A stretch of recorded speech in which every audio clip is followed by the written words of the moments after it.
सुनिए menu card लाइए। क्या?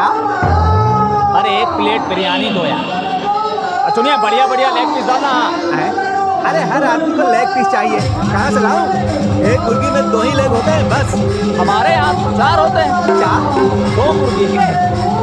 ये ले। लाइए, ये लीजिए, थैंक यू। अरे बड़ा कमजोर लेग पीस है। इस मुर्गी को पोलियो हो गया था क्या?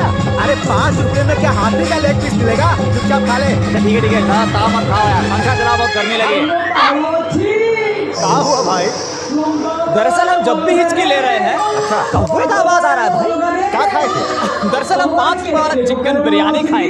5 रुपए वाला चिकन बिरयानी? भैया वो कौवा बिरयानी है।